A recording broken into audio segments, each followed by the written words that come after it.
Hello and welcome. If you have been honest, investing in properties is one of those financial habits that most people know they need to adopt or they need to do. But very few people actually take that leap of faith to actually make that happen. But guess what? The longer you make these excuses, the more opportunities you miss out there. Because once you've missed an opportunity, you hardly get that opportunity again. And the longer you miss that financial benefit as well. Therefore, make that effort to actually work out what are the worst excuses you're making to stop you from investing. In this video then, I'm going to share the 15 worst excuses for not investing in property or real estate. So if you have any of these habits, or if you have any of these excuses, right, it's about time for you to admit that, put them aside, and start your investment journey. Because once you start your property investment journey, it will not just transform your life, it transforms the life of your loved ones. It transforms the life of your children. It transforms the life of your extended family or your community. So I'm going to highlight these 15 worst excuses that people are telling themselves for not investing in properties. Again, if you like this video or any of my videos, don't forget to hit the like button below, subscribe to my YouTube channel for more of these amazing tutorials. So let's get to it. Most people make an excuse for not investing in property by saying they need lots of money to start investing. So their excuse is, I don't have money, you need lots of money to actually invest in properties. So well, that stops now, basically, right? Stop making that excuses. If you don't know how to start your property investment journey, subscribe on this channel now. There's so many videos out there, I've put out there that would help you, that literally share with you how to start and scale your property investment journey without any of your own money. Again, if you're interested, there is one video up here. Just click on that video. That will actually start to take you into that the next level. So most people say, oh, I don't have money. You require lots of money to actually get into property. The second reason or the second excuses people make for not investing in property, what they say it is for rich people. Property investing is for rich people, for people who's got lots of money, who doesn't know what to do with it, and then obviously they then put it into properties. Again, it's a wrong idea, okay? You don't have to be rich to start investing in properties. Again, there's lots of investment strategies or property investment strategies that don't require you to have money. And then I am a bright example, basically. I started my property investment journey from zero to building a multi-million pound property investment portfolio. Again, that's what I thought when I started. I thought I needed lots of money, or I thought property is for the rich, actually, only to realize it's not really for the rich. It's for anyone who wants to take the leap of faith to actually take their financial situation into their own hands. The other excuse basically is, oh, it is hard work. You need to work so hard to be able to buy a property, or you'd have to literally know who the builders are. You have to know about renovations. Again, I'm a bright example. When I start my property investment journey, until today, I don't even know all the words that you use on your renovations, right? So there's some materials, I don't even know what the names are. Right? But what I do, I work with people who are smart and clever, who knows that side of the business more than I did, right? So they then go and get whatever we need to do to make that happen. Again, if you're thinking that it's hard work, find a way to work with people who are who's willing to do that hard work. Then you don't miss out. The fourth excuse is why people are not investing in property is procrastination. Procrastination is the biggest killer. It's the thing that literally kills so many people from doing this, investing. They always put it aside. Oh, I'll do it next tomorrow. I'll do it next year. I'll do it year after. Or they start thinking about the worst things that could happen when they invest in property. So they're not seeing what the benefit would be, or they're not seeing what they could actually achieve from actually having a property that they bought for passive income. And the fifth excuse is basically bad in analyzing property deals. Oh, I don't know how to analyze. I don't know how to work out the actually rent. I don't really know how to know whether if it's in a good location to actually invest or not. They make that excuse, and again, that eradicate that excuse, because you can find someone who's experienced, who knows how to analyze property deals, and then you partner with those people. Or you can join me in one of my free property investment crash courses. You learn how to analyze the deals, or you can join me in my actual paid property investment courses as well. You could learn how you could analyze property deals. Again, don't worry about the analysis, okay? What you need to worry about is how you can get someone who would help you know how to analyze these deals, okay? And the sixth excuse basically is saying, I'm too busy, right? Or they pretend to be busy. They pretend to say, oh, I've got this to do, I've got that to do, I've got work, I work 6 to 7 6 to 7 in the evening, so I don't really have time to actually invest in properties. Again, that's a silly excuse, right? That's a very silly excuse. If you prioritize it, it would make it happen, right? Human beings are made to do whatever they want to do, and they will find a way to actually do it. So stop making silly excuses. You're not busy to invest in property. You're just maybe fearful, or maybe you just don't know what to do. That's the reason. So to take that off as an excuse. And if you're too busy, find someone who's not busy, who would work with you for a win-win resolution. The seventh excuse for not investing in property is basically, oh, I just had a baby, and or I'm about to have a baby, so I really wouldn't have the time to invest in properties. I had people making these excuses, right? When I hear the excuses, I laugh within me, because for me, I use that as a motivation basically to get me to get into properties. You know, you've got a baby. What that means basically, your expenses has gone up, right?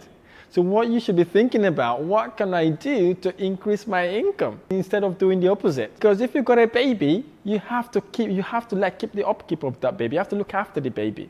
You have to buy their nappies, their milk, their clothing, etc., etc. Okay. So if you're only on a salary, what that means basically, if you're spending £500 a month on your living cost, that may have increased to about £600 or £700, because babies are expensive.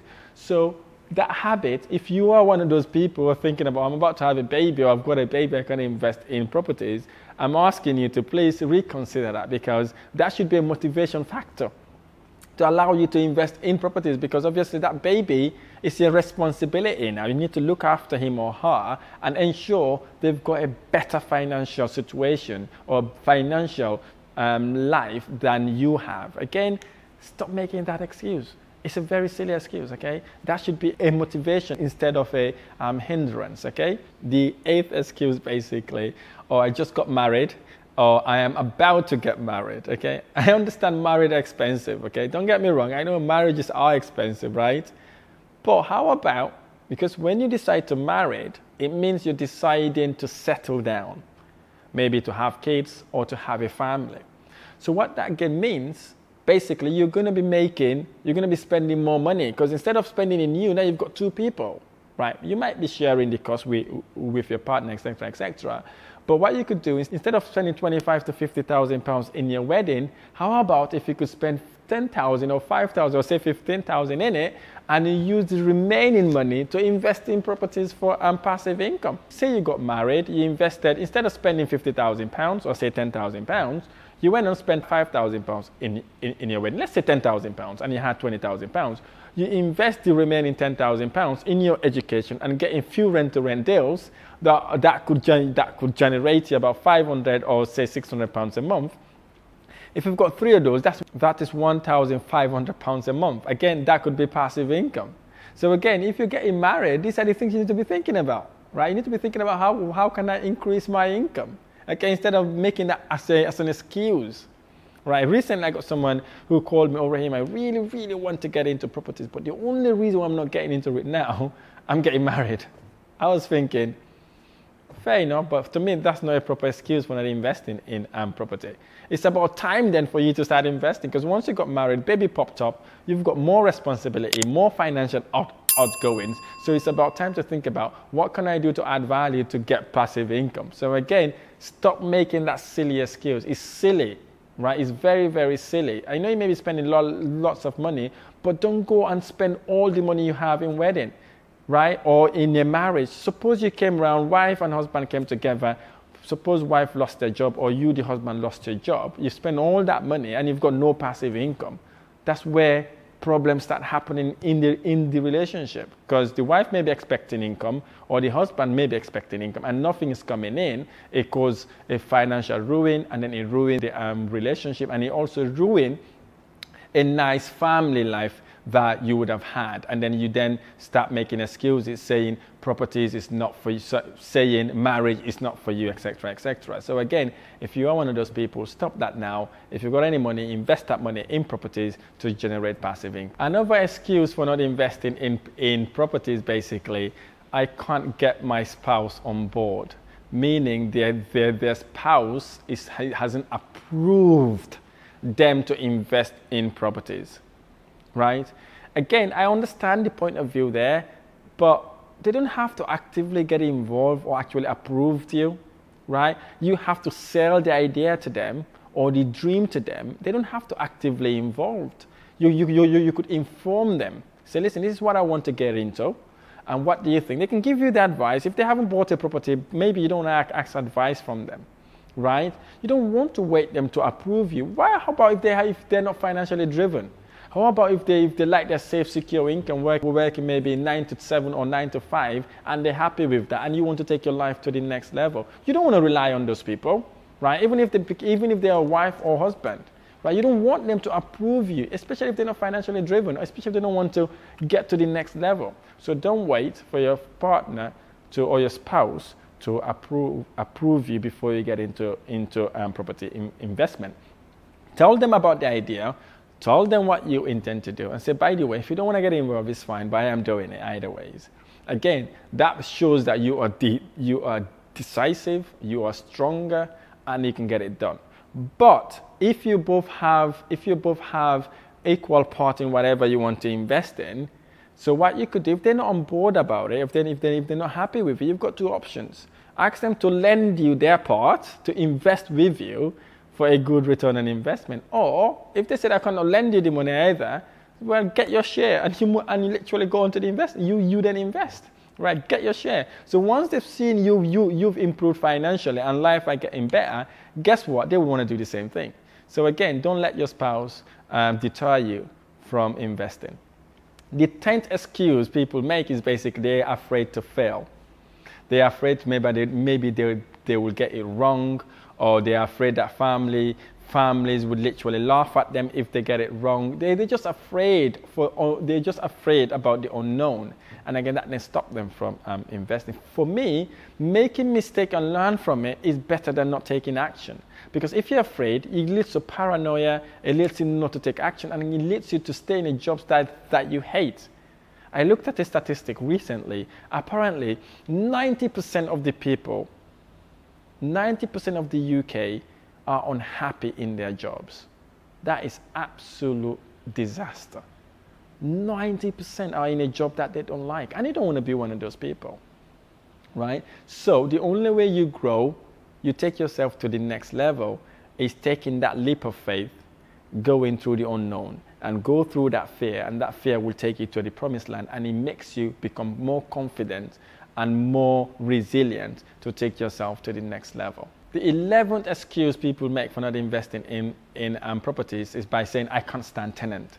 Tenants are annoying, they don't look after the property, they will destroy your property. If you can't, get a management agent. Get a management agent to manage the tenant for you, so you don't have to worry about that, right? You can get a management agent. Some people say they just can't buy properties because they don't have regular income, meaning they don't have regular, they have irregular income. Maybe you're talking about people who are doing freelancing here, or people who are doing locum. Sometimes their incomes are high, sometimes it's low. It doesn't matter, you know. And again, that should be another reason why you should get a passive income, why you should invest. Because if you don't have if you have irregular income, what that means basically it is not secured. So use some of that money and invest in properties so that you can have safe and secure investment coming in every month without you actively being involved. And the 13th excuse people make is saying nobody in their family have ever bought or rented a property. Maybe you could be the first. right? You could be the first person who could actually take that leap of faith, introduce that to your family. And then guess what? Your kids would follow that footstep to take them also to financial freedom. So don't say because your family hasn't done it, you won't do it. And again, that's a silly excuse, right? And again, you just have to take that leap of faith and learn about it, okay? The 14th reason why people make excuses for not investing in a property said property things is boring. They said investing in property is very, very boring. For me, I don't care. Whether it's boring or not boring, as long as it's giving me passive income, I'm happy with it, okay? It could be the most boring thing I could ever done. As long as it's making me £350 a month, I am happy with it. And again, it's a silly excuse anyways, right? I've had someone who literally told me this. Oh, property business is so boring, I just cannot do it. I cannot deal with it. I said, okay, right, lend me the money. Guess what? He lent me the money, and then I'm buying lots of properties with his money. So again, it's a silly excuse, okay? Number 15, my finance is too messy. Or maybe I've got CCJ, I've got so many debts, I can't really do anything right now. I need to pay those debts. Fantastic that you're working towards paying your debts, but find a bit of that money to invest on a rent-to-service accommodation, or joint venture with someone who you could make a residual income from, or probably invest with me, or educate yourself. Once you educate yourself, it put you in a better position when you put your financial situation in a better position. The 16th excuse for not investing in property. This is really a funny one. Recently I had this as well. I make too much money, Rahim, so I don't need properties. Okay, the one who approached me and told me this basically, he's a banker. Okay, he works for an investment bank in the city. He's on about maybe 150k or 200 or 200k. He said to me, Rahim, I earn enough money, so I don't really want to invest in property. I don't want to deal with tenants, and it's just going to be troubles for me. I'd rather stick to that. I said to him, okay, brilliant, good excuse, but it's not a solid excuse for me. How about you jump in your car, you had an accident, something went wrong with you, and you could not work for your entire lifetime? What would happen to your financial situation? Would you still earn that £200,000 a year? He paused. Actually, that's right. That's what passive income does to you. That's what investing in property would do. If you had an accident or somewhere you get run over by a bus, you've got your properties that will generate that passive income for you. It will look after you, right? It will look after your family, and then you would be in a better position. But if you're working for someone, you're on 200k now, if you get an accident or you fell ill, they would only pay you sick pay for about a month or so if you're lucky. And then if you cannot come back to work, guess what? They make you redundant, right? If you've got an expensive mortgage, that's your life ruin.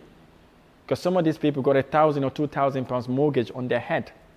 So basically they're working for that house and their expensive cars, right? Again, if you invest some of that money in properties, you've got 5-10 properties, you don't really need to rely on that job to be able to live a comfortable life. That really brings home to him, oh, Rahim, that's a shocker. Basically, I never thought about it that way. So again, if you're earning too much money, use some of that money to invest in properties to generate passive income. The 17th excuse for not investing in property is basically have unexpected expenses. And always the Rahim is saying they have unexpected expenses all the time. So basically they cannot really plan their finances. For example, some of them say they've got families back in Africa, because I've got some of my clients who are from Africa, saying they have to, or Asia, they have to send money every month to their family. So basically sometimes someone got ill, something happened back home, they have to literally send, in some occasions, 60% of their income back home. Again, I get that, okay? But it's better for you to plan your financial situation nicely to ensure that you don't always provide for people and forget yourself.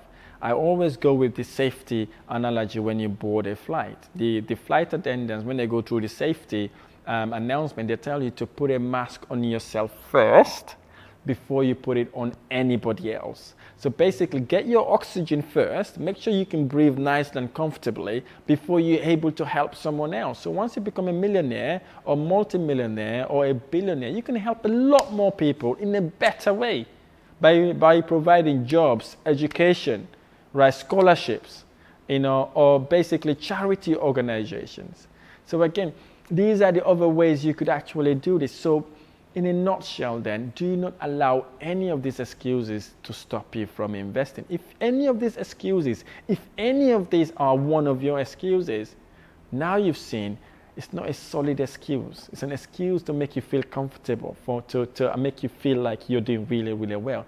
Eradicate all those excuses, take that leap of faith, invest in property. And you don't have to make property your business as well.